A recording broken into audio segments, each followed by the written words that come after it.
This is Rob Rowan, and we are here for an exciting game. The Hover-On Gunners, which have won and beaten Denver, playing Lakeshore. And this could be a huge game. Lakeshore came here to win. They're a tough team. They're about as good as you can get in this sport. This year they have been the winner of Knock and Roll. They won their sectionals. They won over at Demolition Derby. Tough team. But Sarasota, playing with 4 members, they are not to be counted out. And so here we are, and we're going to be seeing some great quad rugby action. And at the moment I'm doing this alone. I will have a color commentary in a few minutes. But so let's get into this game and see what it's about. All right, they're going to redo the kickoff. And you have this Lakeshore team with Eddie Crouch, number 2. Number 7, Bob Lohano, number 44, Brian Kirkland, and number 27, Joel Wilmoth. Against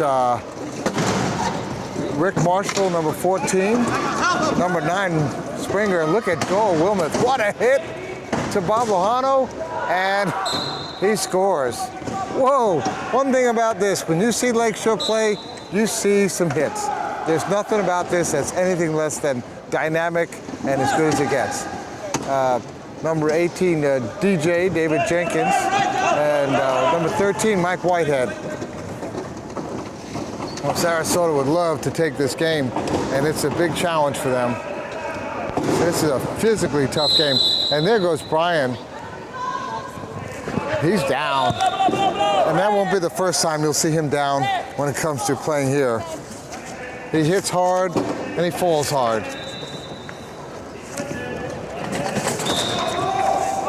All right.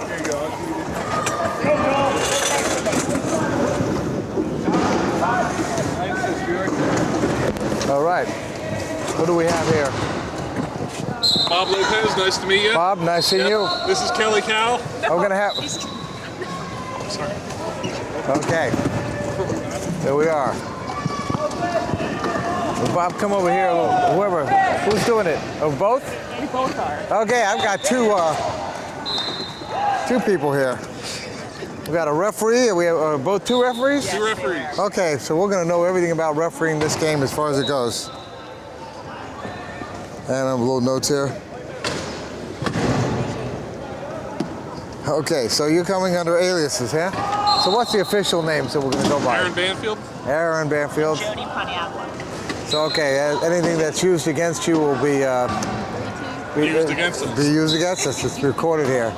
Okay, the score is 3-2, and this is your mic, guys. So just keep it, keep your eyes on it. Don't let it get away from you. Sarasota, if you remember, they beat Denver, and it's tied 3-3. They're here to play this game, and it's a big game here. Definitely a big game. So tell me about you. You guys have been reffing. How many games have you reffed so far today? Just 2. Just 2. 2 so far. Okay, which games did you ref? I had the Denver Hover-On game. Yes. And then the first game on this court, which was, I think... Portland, Tampa? Portland, Tampa. Okay. And what happened with that one? Portland won. Portland won that game. Yeah, Tampa, that's right. Opened it up at the end, so... Yeah, that's right.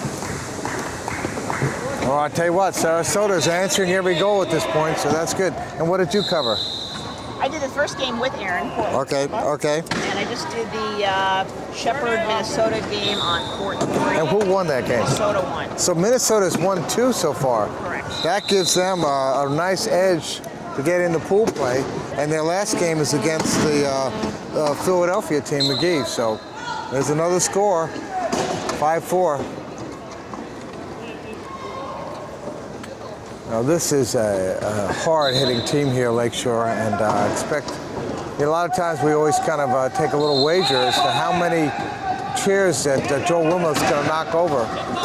So do you ever want to have a guess on that? Let's see, when we walked up, we saw Brian Kirkland knock once. Yeah. I'm not sure who put him over, but... No, but Joel knocks over a few people. Look at that nice easy score, Mike Whitehead. Hope this is on. Yes, it is. Make sure. Hate to have it be talking and not be hearing it. Mike Cameron, look at Joel go. He is so fast. He just went around DJ. Oh, what a hit. And I think Nick is eating the floor there for a minute. So what do you think of what you've seen so far of the action? It's been a really good weekend so far.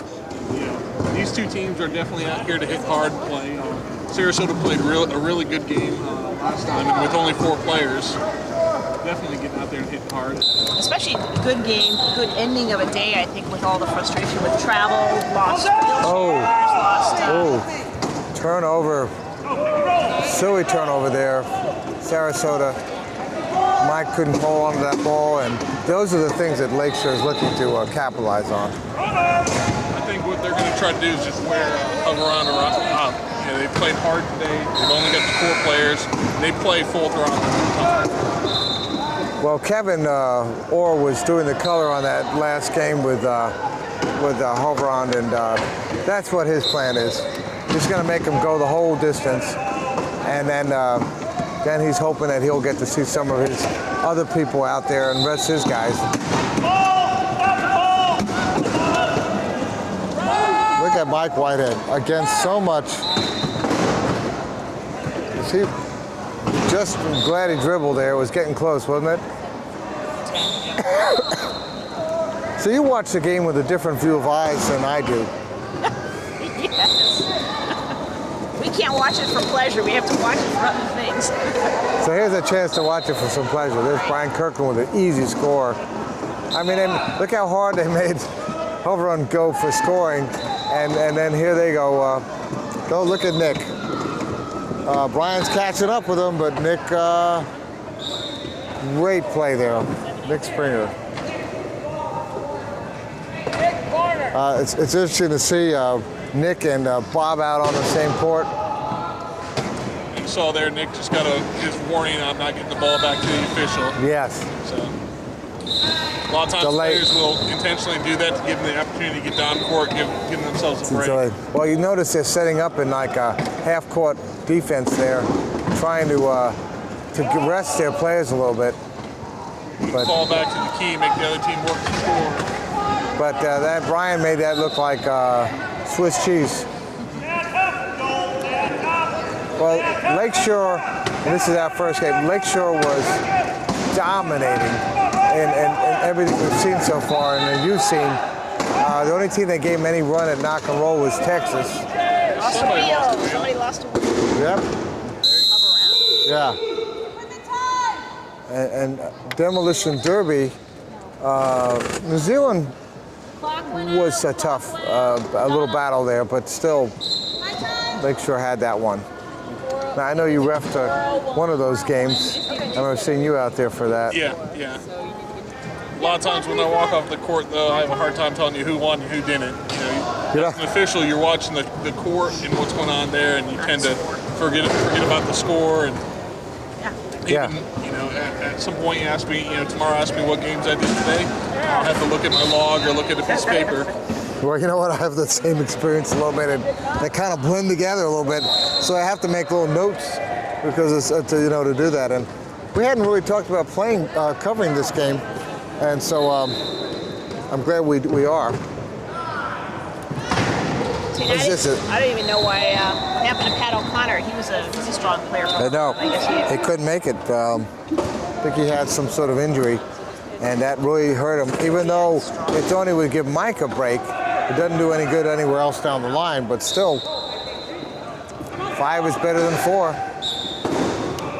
So I think the key to watching Hoveron play is keep an eye on Mike Whitehead's face. Ooh.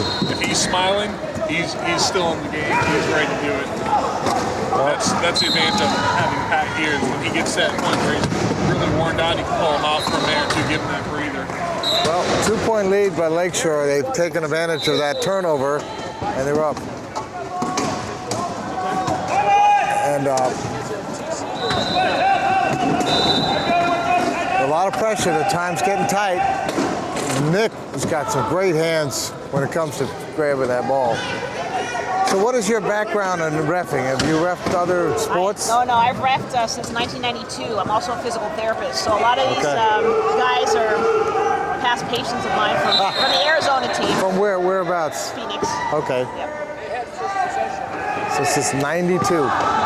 So you're. Well, that's a turnover. That's a turnover. I'll tell you what. They can't afford those turnovers. And then where do you come out of? What now I'm in the Cincinnati area, but I got introduced to the sport and spent the majority of my career down in South Florida. Yeah. So, but you live in Cincinnati? Yep. And now I'm up just north of Cincinnati. Nice hit there by Joel. They're disrupting the energy. They need to get it going, and I brought it across with 1 second left to go. Sarasota down by 3 at this point. That's okay. What's the how much time left? 10.